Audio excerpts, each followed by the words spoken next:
What's up, guys? Teddy Cornwell here. Welcome to the Underdog. And there is just something about the Underdog. I mean, ladies and gentlemen, I have a very special guest and a good friend of mine. I mean, ladies and gentlemen, the one, the only Chase Sloan. What is up, big fella? How you doing today, man? I'm good. How are you, man? I'm just so excited to be here. Like, you got Noel Dazel, you got oh God, I'm blanking on like Oh, every name that I've ever seen on here, but like you've had all the big names here. You've had Ryan Lochte, that's another one that comes to mind. Oh my God, there are just too no. many. Because I You know know, so many people by their Instagram handles, but I don't know their actual names. Like I know Andrew Jacked, that's what I was about to say, but I'm blanking on his actual last name right now. but This is believe the it problem or with not, Instagram, Chase, man. his actual legal last name is actually Andrew Jack. So when I don't he's know. on stage, they present him as Andrew Jacked.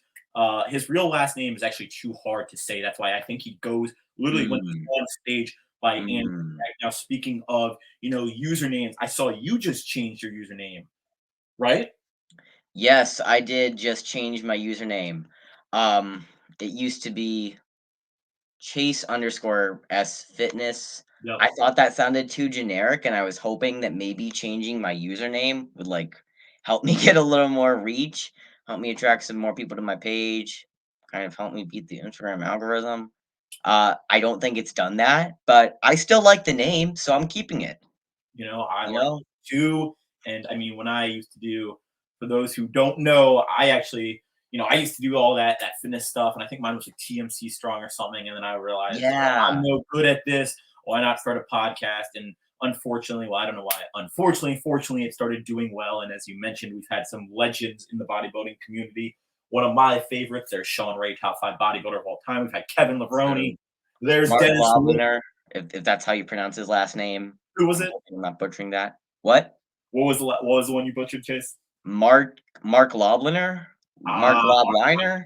yep, yep. He is the owner of Outright Bars, and he's also the co-founder of Tiger Fitness, which is one of those Mhm. big, One of the OGs. one of the OGs. I remember I was watching him shoot when I really got into my fitness journey. It was him, the Hodgson twins. Oh man, that was some OG legends. But I'm really here to talk about you, Chase, and your story. And obviously, you have an amazing fitness content. You have an amazing Thanks, fitness man. platform. But I think there is something that really stands out to me about you, and then also just makes me respect you so much.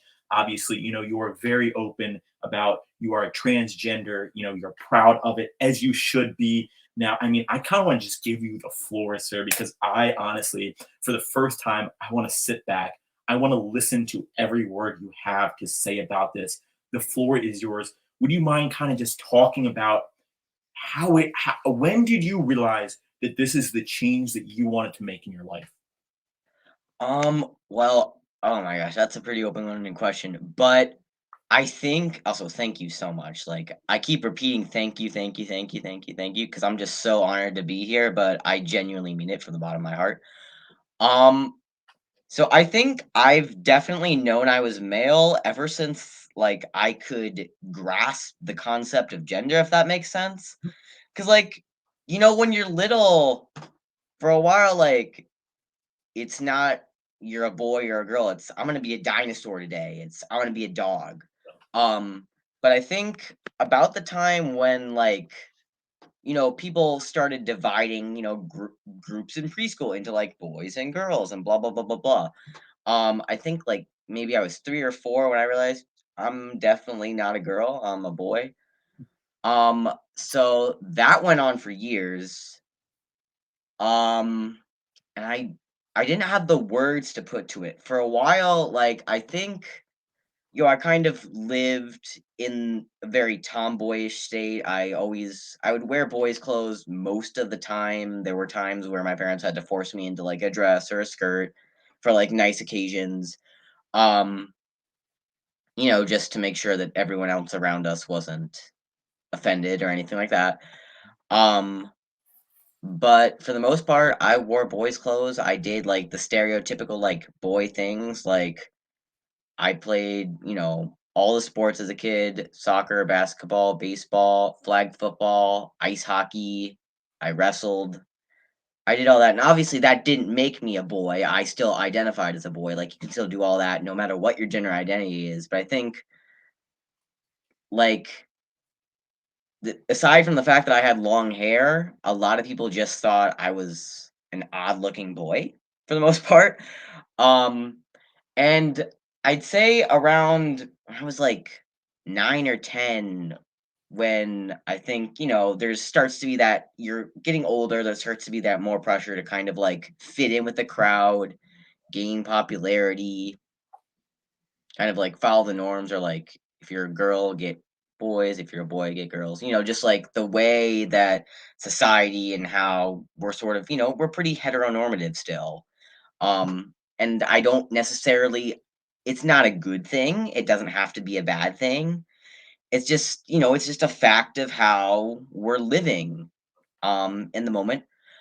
But around that time, I think I started to really struggle with it. I was like, again, like, I'm a boy. I don't see any way for me to be a boy. There's increasing pressure on me for me to be like what society is defining as a girl and do like girlish things. And that was tough. And I think until I was about 12 and I actually discovered what being trans was, and that, like, okay, I'm not alone. This is a thing that exists, and actually can be able to live as a boy. Like, I think that was tough, but I don't even know how I stumbled across it, but one day, while, falling down YouTube rabbit holes as Many of us do. tweens, teens, all of us do, Me. um, I came across a Jazz Jennings video, and if you don't know who Jazz Jennings is, she is essentially she's a transgender female, so assigned male at birth, transitioned to live as female, and she's essentially been like the pioneer for, like, she hasn't been the first well-known trans person, but she's the first sort of trans sort of person who has transitioned as a child, under age 18, and who's made that public. Like, she had a show on TLC. Oh, I wow. think there's another season coming out at some point. I don't know. I've watched a few of the seasons thus far. She's pretty big on Instagram, all that. I discovered her and I saw her transition. I was like, wait a second. So if you can go from male to female, there has to be a way to go the other way, like from female to male. And sure enough, there was. I discovered Aiden Dowling through that. Alex Talinka, he's actually sponsored by Gymshark. He's a bodybuilder. I Aiden saw that. Dowling, he's another trans male pioneer. He actually was on the cover of Men's Health, first trans man on the cover of Men's Health. And then through there, I kind of discovered, okay, this can work. There is hope. There's something for me to be. And then from there, I was like, well, shit, I got to come out to my family. And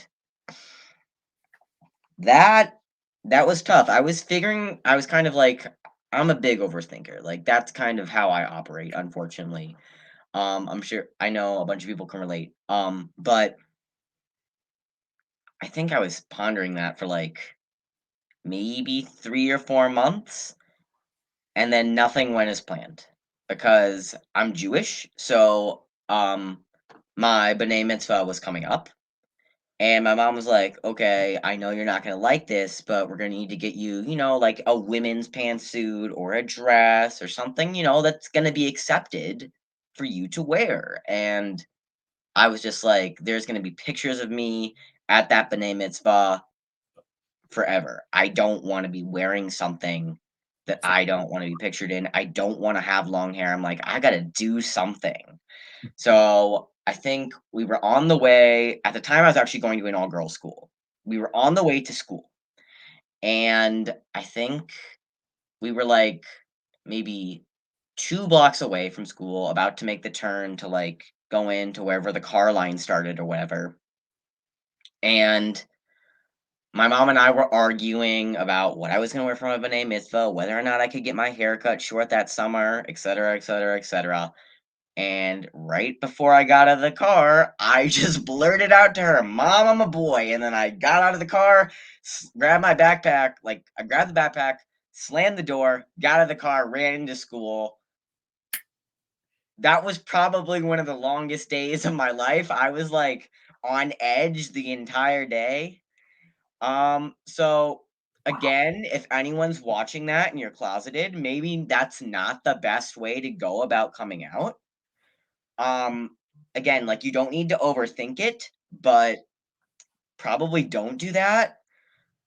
But it ended up working out. By the time I got home, my parents, they'd had time to process and they were supportive but also scared and confused as, one would understandably be when what who you think's been your daughter for almost 13 years at that point says, "Hey, I'm actually your son," and then just runs away from you and goes to school. Um, and I think from there, it took about, that was, I want to say, near the end of my 6th grade year. And my B'nai Mitzvah was actually in March of my 7th grade year. So there was like a good gap Yep. between the two. And, during that gap, my parents were kind of just, um, they were kind of calling me a shortened version of my original name at home. They were using he pronouns for me at home. That summer, just about 2 months after, I ended up getting my hair cut short, and that was really validating because I definitely looked, by that point, I looked male, Yep. I would say, with the way I dressed, the way I presented when I was out in public, I would just be identified as male, which was tough because when I was with people I knew besides my parents, I would still have to use the women's bathroom, and that led to a whole other host of issues, which I can talk about. Um, but yeah, from there, I think at my B'nai Mitzvah, I was still going by like she, her, or sometimes they, them pronouns. Um, and I had the B'nai Mitzvah in my old name and all that. But my parents sort of used that time when all my family was there to kind of like give everyone the heads up. I used that time to come out to some people. And then about 2 months later, I came out at school. I was still at the all-girls school, but thankfully they were pretty supportive. Not everyone was supportive, but for the most part, the administration, the teachers were supportive. Somewhere after that, I started testosterone. Then started going to a co-ed school where I'm still going now. And then I ended up getting chest surgery about a year after that. And fast forward about 3 years, and here we are now. And I mean, here we are now, and I listened to every word you had to say, Chase. And I appreciated every word you had to say because, to be honest, I was fascinated.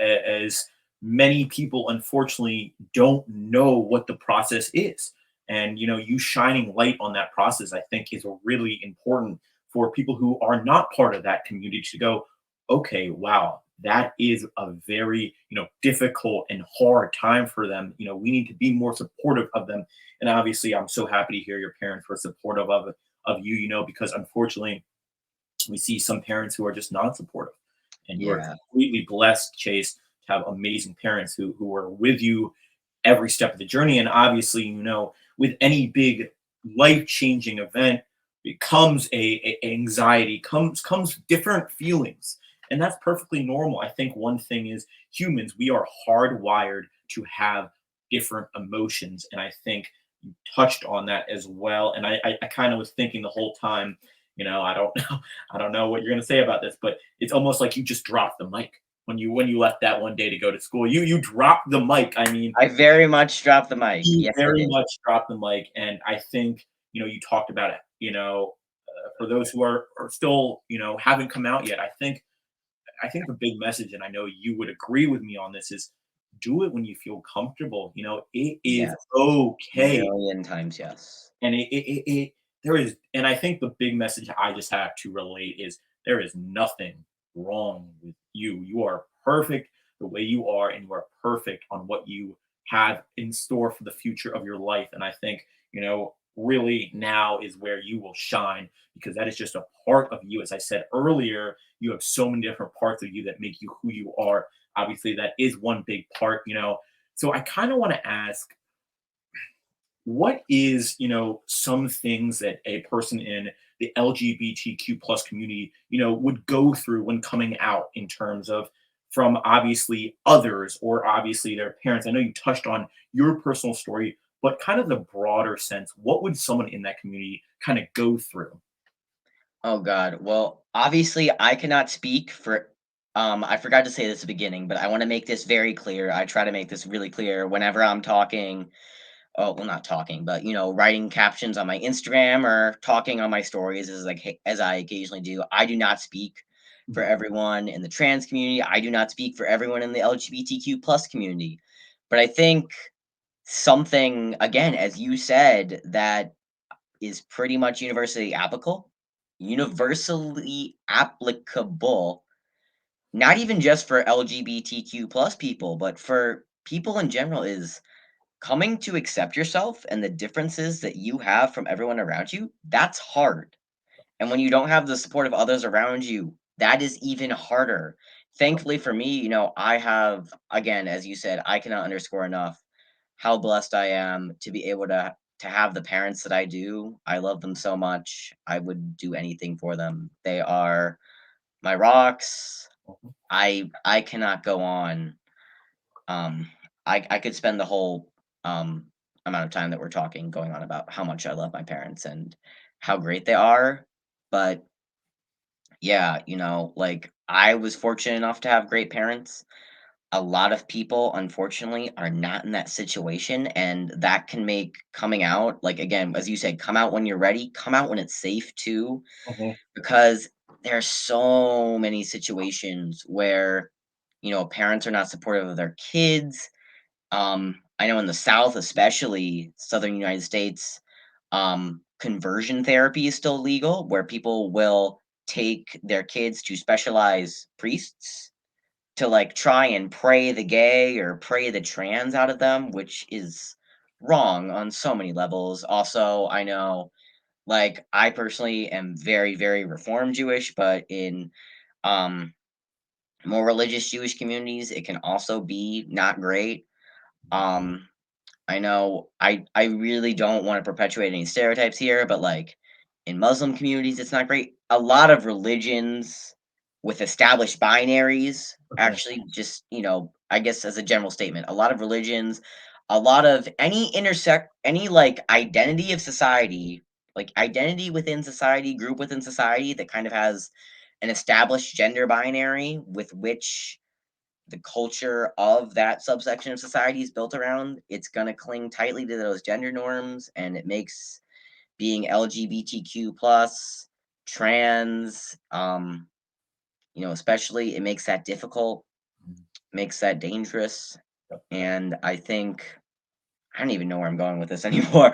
But it's tough, and I think that once you get past the point of accepting yourself, kind of overcoming what narratives you hear from others around you who may be against being LGBTQ plus, or let's say you identify with a different religion from the one you were sort of born into and the one your family follows. Like that's another situation where you're going against the norm that's around you, and that's tough. Yep. And you may be fed narratives before people even know you identify in a certain way. You may be fed things or hear things that kind of go against how you identify, and being able to like overcome that within yourself and say, this may be what other people think, but this is me, and I deserve to be authentically myself so long as I'm not hurting anyone else, which I'm not. Like, once you overcome that within yourself, which, I guess it's something that I'm still sort of going through. I'm still a very self-conscious person. I talk about that a lot on my Instagram, kind of with the hope of relating to people who are in the same position, kind of showing them, hey, I'm feeling this way, but I'm just going to keep going. You can too. That's kind of like the goal of my whole Instagram page is I'm Love feeling this way. It sucks, but I'm keeping going. You can too. But um, I guess once you overcome sort of accepting the way you identify within yourself, how you get others around you to accept it, how you come out, how you share yourself with other people, that's so variable and that's such a tough thing. mhm, And I think that, again, as you said, come out when you're ready, come out when it's safe. A lot of people, it's good to sort of what I did. I forgot to mention this in my story, but I sort of tested the waters with my parents. I actually I knew that they weren't against the LGBTQ community because, we've got friends who are gay married couples, lesbian married couples, my parents have colleagues who are LGBTQ plus. mhm. I didn't know any trans people for the longest time, and I think that's probably why I didn't come out earlier than I already did. Um, but you know, I think people in your family, parents, siblings, grandparents, whoever it may be, I think them being okay with a concept or an identity in general versus them being okay with someone like in their family, like their kid, their spouse, etc., Mhm. identifying a certain way, those are unfortunately pretty different things. Yep. It's kind of, again, as you said, humans were sort of wired to have feelings, and a lot of us are wired to fear what's different, to Yep. fear what we don't know. And especially around the LGBTQ community, a lot of identities within the trans community, there's a lack of education. A lot of people don't know. So, like, coming out to them, being someone who is close to them, and like bringing that unknown into their life, like that's a scary, jarring experience for them. And I'm not trying to justify homophobia or transphobia here. I'm just saying that I think one We're of the things, I just try to have empathy whenever I can. I think that's something that I live by, something that I wish other people would live by. Um, and I think understanding that is hard. But anyways, as I said, I'm kind of going in circles here. I apologize. no, But I think I tested the waters with my parents by coming out as bisexual first. gotcha. And I'm not actually bisexual. At the time, living as female, I would have been a lesbian. So, but I came out as bi because I didn't want the label lesbian because that was associated with being female. So I came out as bi. Um, so now I'm currently straight, Yep. as a male who likes females. Anyhow, I came out as bi. That went over fine. Me coming out as trans, obviously, since that involves more physical changes to me and to my identity and to how I'm presenting myself to people in general, besides romantic partners. Um, that was a little more jarring for them, hence kind of the year, almost a year gap between me coming out to them and me coming out publicly. Wow. But, I think again, being able to accept that there is an identity out there that fits you and that you will have the chance to be authentic in your life eventually, having that hope, that really, at least in my experience, it helps you have patience. Like, I, in the time before I realized what being trans was, and I realized that there was something out there for me. You know, I had multiple attempts. I don't like to talk about that, but it happened. Um, and in no means did transitioning fix everything for me, but again, even just knowing that there was a future out there for me where I was going to be able to be who I was, and now getting closer and closer to who I ideally want to be and who I envision myself as, like that brings a crap ton of hope, and that really does keep me going on the bad days. And I think that's a big message that I want to get out there to people is like it gets better. You you deserve for it to get better. You can make it better. It will not be easy. It will not be quick, but it will get better. And that applies to fitness, that applies to being LGBTQ plus, that applies to being different in any way, working on yourself, changing how you're presenting yourself to other people in any way. It gets better. It's just a matter of struggle and sort of persistence and patience. Wow. And I think the big message is, being unique is a good thing. You want to be unique. That's what's going to separate you from someone else. And I think you made Absolutely. that point. Uniqueness is what we want to be. We want to be different. I mean, people who want to be the same as everyone else. I mean, it's kind of a cookie cutter life. And obviously, I'm not saying that being unique is, I don't even know where I'm going with that sentence, but one thing that I've been kind of thinking, what is your daily life like, as a transgender? What is that like? Do you have, discrimination? Do people look at you differently? What is just your daily life like, Chase? So for me, again, this is the most I've talked about being trans in like 2 years. Wow. Again, this is for me personally. This is not how everyone within the LGBTQ community operates, Mhm. but I'm still self-conscious about the fact that I'm trans. I accept it. I'm not ashamed of it. I see myself as a boy, as a man, whatever you want to call it. I'm 17. You decide whether I'm a boy or a man. Go ahead. Um, but I see myself as a male above anything else. Yeah. And then after a male, I see myself, as all the other identities that come with that. I see myself as a son. I see myself as a friend. I see myself as a student, as a bodybuilder, as a content creator, as a philanthropist, as an aspiring oncologist. I see myself as all those things before I see myself as trans. I even see myself like, again, I'm not religious, but I see myself as a Jew before I see myself as trans. It's just kind of Second nature. where I don't want to say my priorities, but where my head goes in terms of what defines me and I was what going to contributes to my character. it's almost like a second nature because that's just who you are. It's like a second thought because you're a guy, there's nothing to really overthink about. That I feel like that's kind of a good attitude. It's just who you are. Why overthink it? And I think that's unfortunately what people do in life. They overthink things. I mean, I don't Preaching to the choir.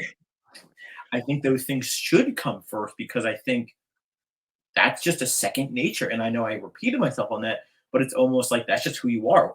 What's to, think about, what's to overthink about. And unfortunately, I think one of the big things, especially in today's modern society, and we are getting better, we are being more open, we are being more inclusive, there are more charities, there are more, just efforts and advocacy. So I think we are definitely going in a better direction. I think there's still a lot Yes. of work to do, just Yeah. in general and Yeah. as humanity.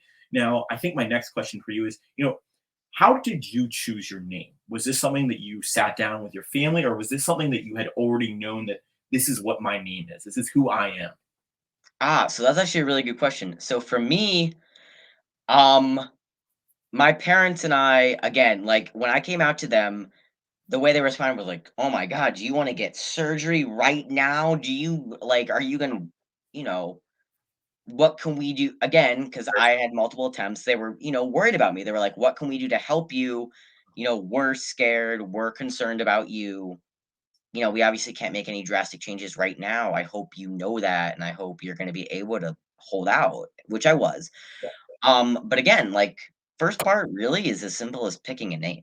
Like, I'll get into this later if you're gonna ask me about it, or I can just talk about it more, but, getting any kind of medical care, nonetheless surgery as a trans person, especially when you're young, is hard.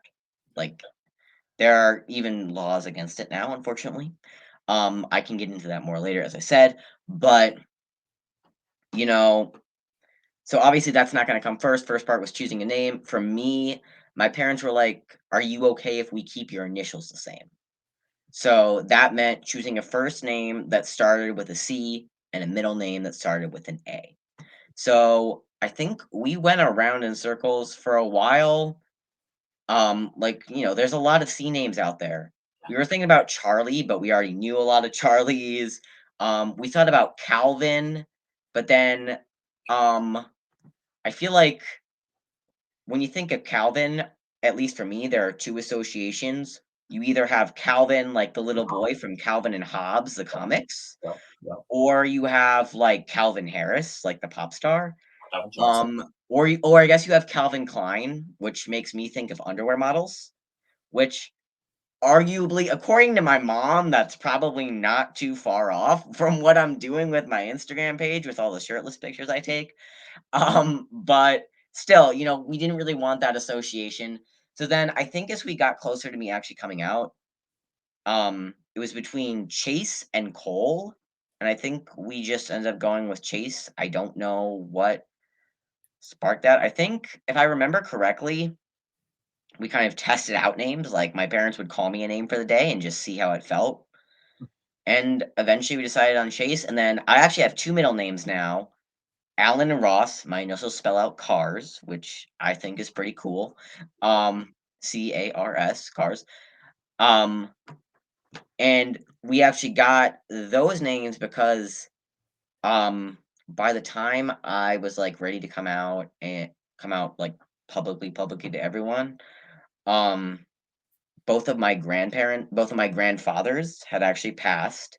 And in the Jewish religion, you don't name someone after someone until the person that you're naming after has passed. I do not know why. I think it's a bad omen. I know that. I don't even know if omen is a word that Jews use, but I'm using it. It's a bad omen. So, but I think it's kind of something that's still in the back of my mind. Like, would Papa Richard have accepted me? Would Papa Richard have loved me? Would Papa Marty have loved me? And I don't know. We wanted to do something to honor them. Mhm. So, and also hoping that it would kind of like having the name attached to the family would help the family accept my identity. That's another thing that I kind of thought of. I ran by my parents and they agreed.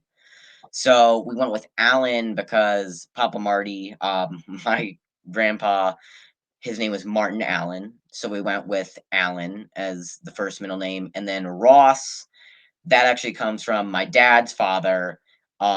His name was Richard Morton, Hmm. which you don't have a lot to work with there. No offense to anyone named Richard or Morton, but the thing with Richard is that's associated with Dick, and you don't really want a guy who doesn't have a dick attached to him to be named Dick. I feel like that doesn't work so well. Like, Um, I currently own 3 dicks, so I do have a okay, why am I talking so much about this? You may need to censor this later on. But yeah, so we didn't want that. And then Morton, that was just not a name anyone in my family was enthusiastic about. So we're like, okay, let's just work with the R. So that's where Ross came from. gotcha. Wow. Now, wow. Huh. I just can't stop thinking about the cars. I mean, that's. I wish I had like I don't even know which initial like something short like truck. Nah, that'd be silly. Truck. No, I think So you it's Teddy Cornwell, right? What's your middle name? Do you have a middle name? do. It's an M, so Maxime, so Max. TMC. TMC. TMC, is there, no, am I thinking of TLC? I feel like there is something that's abbreviated TMC. I know the yogurt place like TYBC, whatever. Either way, I think you were, foreshadowing because I think that is a question that I had in mind to ask you. And, what was the most difficult part, of physically transitioning? What was the most difficult part of that? So again, this your mileage may vary, as people Mhm. say. Like this is something that's To gonna be each their different for everyone, and it is most definitely easier. It is not easy, but it's easier, especially in the United States, once you get past 18. But obviously, I was not past 18, and I was definitely not in a position to wait until I was 18. own. So for me, the way I started actually was so I'm in Cleveland. There are two main hospital systems here, the Cleveland Clinic and University Hospitals. So at the time, UH didn't really have My father actually, he worked for UH. He is now taking a job with another company. But he worked for UH. So most of my doctors were UH, but at the time, UH didn't really have gender affirming care services for youth, especially that they were public about. So we ended up going through the Cleveland Clinic. And at the time that we first saw people, again, it was that we first saw doctors, which that took like 6 months just to get in with a doctor. I want to say that, like, with me and my mom, like, getting therapist letters and making calls and all that, that took 6 months just to get into a doctor. And this doctor, again, I wasn't out publicly yet, so we obviously weren't going to start on testosterone yet. I was, I want to say 12, coming up on 13 when we first saw her. Um, and she was definitely she followed a more conservative set of guidelines. And at the time, she was like, I'm not going to put you on testosterone until you're 18. Hmm. And that was devastating to me. That was horrible. But my mom was like, just chill, take what you can get for now. We will fight for you to get testosterone at a more appropriate age. We will, work on that. So at the time I was on something called Lupron because came out to my mom and we were seeing this doctor. I was pretty much like halfway or like maybe like two-thirds of the way through like what you would consider female puberty. So we just wanted to prevent that from progressing any further. So Lupron is actually a hormone blocker. It's huge misconception about it is that it will like change you for life. No, it won't. It is completely reversible. So like let's say it's something that's common practice now. If a kid comes out at like 8, 9, etc., something like that, like right before they're about to go through puberty, like one of the best things you can do is get the kid on Lupron, even though it's like, they're too young. What if they go back? What if this is just a phase, which is, again, that's probably one of the biggest barriers facing trans youth is people thinking it's just a phase, which more often than not, it's not. Sometimes it is, but more often than not, it is not. And thinking it is dangerous for the child.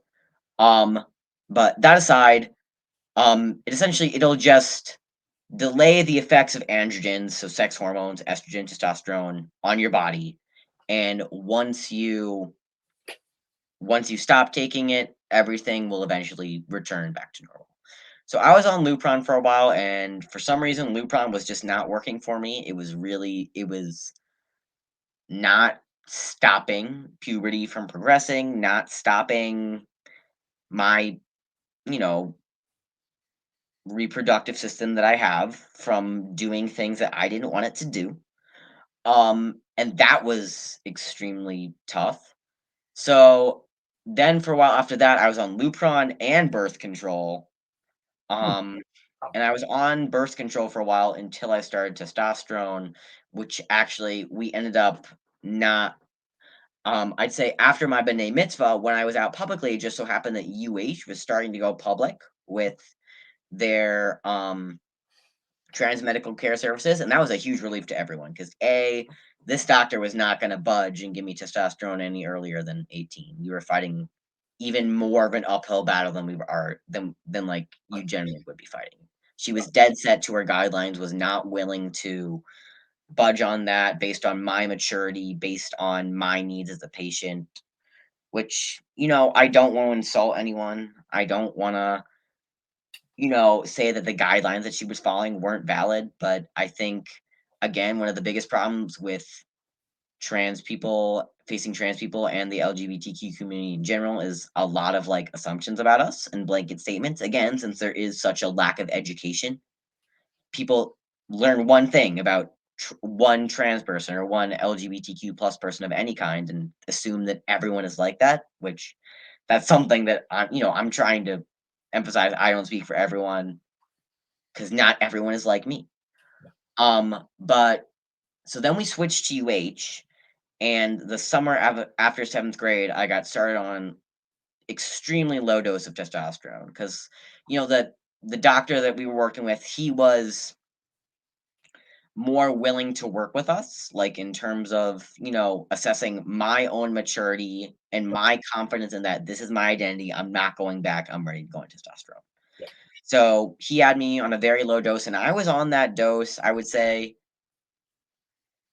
I was on zero point 0.1 ml a week for about 2 years.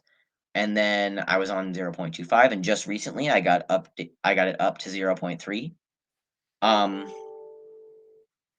and yeah, so switching to UH, switching to a different healthcare system, being able to do that, that was definitely helpful. A, because it made the whole process of getting insurance to cover things a lot easier, which again, like a lot of insurance companies will consider gender affirming surgeries just like normal plastic surgeries. Like they'll compare like the chest surgery that I got to like a nose job or something that's not needed but purely aesthetic, which for me and for many other trans individuals, that's definitely not the case.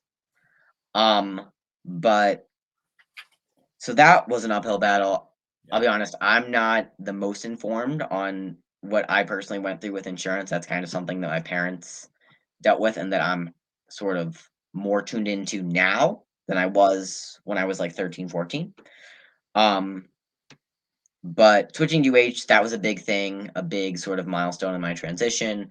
And that's how I got connected to the plastic surgeon, Dr. Daniel Medali, who did my chest surgery when I was about 15 and a half.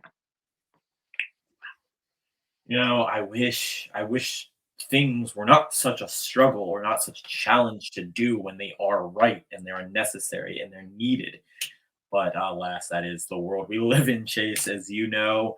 Now, I think I kind of want to end with two things. The first one is how, as a regular, straight male, can I help, the LGBTQT community? I just totally butchered that. You can just say the community. Let's just No, no, we'll say that just so I have a list. The people community. watching are probably already very tired of hearing me say LGBTQ plus community. We'll say So, community. You know what that means. So, how, as a straight male, can I help the community? well, I think that's something that again, I think being trans is something that nobody chooses. I didn't choose to be transgender. The only thing I chose was to accept it within myself and to do what I need to do to transition so I could live. Yeah, And that is something that I will say I can speak for all trans and LGBTQ plus individuals when I say that. It is not a choice. yes, Nobody would I don't want to sound I please don't take this the wrong way to anyone listening, but like this is not something you'd want to choose. Being trans, being LGBTQ plus in any way, it's not trendy, it's not fun, it's not easy. It puts you at risk for so much discrimination. It makes your life more expensive, more difficult, both mentally and physically. So it's not something that you choose. But the one blessing that has come with it for me, I think, is I know my vulnerability in society as part of a minority group, and it's given me a lot of empathy for other people and other groups. But at the same time, I would say this is obviously I don't think this is the best word to use for it, but I'm gonna use it anyways, is I pass. I pass for a cisgender male. When I'm out in public, most people don't look at me and say, "Ah, that's a trans guy." And also, again, I identify as male above anything else. I don't shout from the rooftops, "Hey, I'm trans." No, like that's not me. In fact, when I switched to my new school, it's not new anymore, but the co-ed school from the all-girls school, I didn't want to tell anyone I was trans. And I didn't for a good 6 months. That happened because someone from the old school decided to tell everyone at my school for me against my wishes. Which that's a whole nother story. But just know from that point, I guess a good thing you can do is white cis males don't out people. But where I'm going with all I've been saying is I kind of live in a space where I know I'm transgender, but the outside world sees me as just sort of a white cisgender or non-trans male. And I think that actually has given me a lot of opportunities to ponder the question, what can you do Mhm. when you are not part of the community? What can you do to support others? And I think this is just a general rule for humankind. Be empathetic, be kind, be willing to listen. I think, again, I keep repeating this, but a big issue is a lot of people are not educated as much as they like to think they are after reading, one Huffington Post article. You're not you like, you can know what it means to be trans, you can know what it means to be gay, you can know all that stuff, but you don't know what it means for that person. Be willing to listen if someone needs to talk. Be willing to see each person as an individual before you see them as a certain label. Be willing to see a person as a person before you see them as trans, as gay, as black, white, Hispanic, Asian, whatever you see them. This applies to anything in and out of the LGBTQ plus community. Be willing to see people for people. And again, it's the golden rule. Everyone knows it. Treat others the way you want to be treated.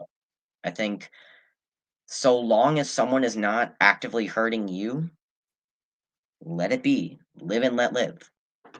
And obviously, I felt like that question was important. I wish we could all just be open and accepting. And unfortunately, that's not Mm. the case. That's why that question is so important. So we can be accepting. And is there any good, organizations? I've seen you post on your Instagram with some good organizations, especially the one that Ghost, I believe, partnered with. What are some organizations, that people can donate money to for the awareness or just the overall community? What are some good, good organizations? Yeah, some great resources just to point your point anyone who's willing and wanting to learn more in. Um, the Human Rights Campaign, that's a great resource for anything related to LGBTQ plus issues. Like, I guess that's more issues facing the community, but that's great for issues facing the LGBTQ plus community and other groups as well.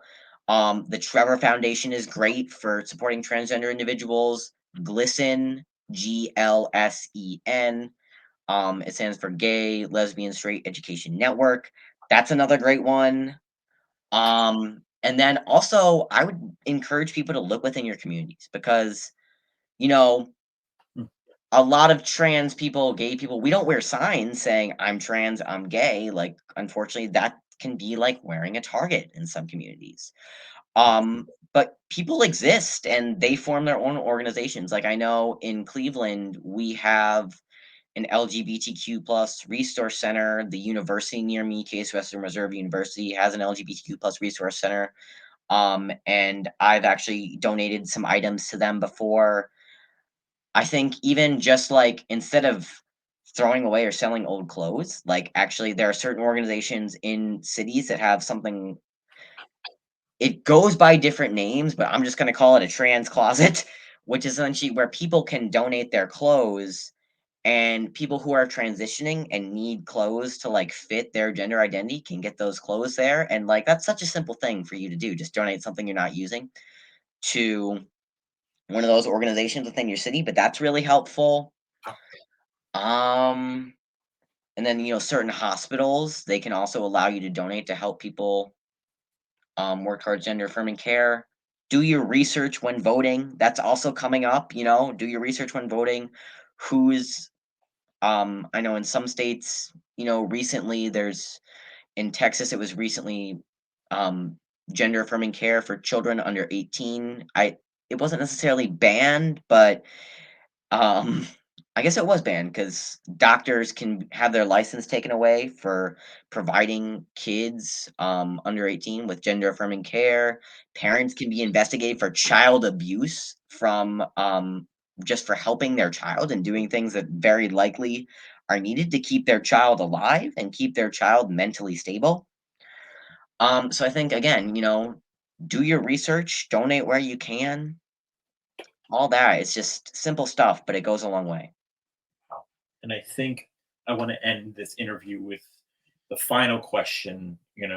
After what you have seen, obviously, again, not speaking for everyone out there who transitioned, but after what you've seen what is your biggest tip for someone who is looking to come out? Again, first two things, pretty basic. You can get this from pretty much anyone, which is come out when you're safe, come Mhm. out when you're ready. But I think again, for me, I'm just gonna say it again, which is have hope for yourself.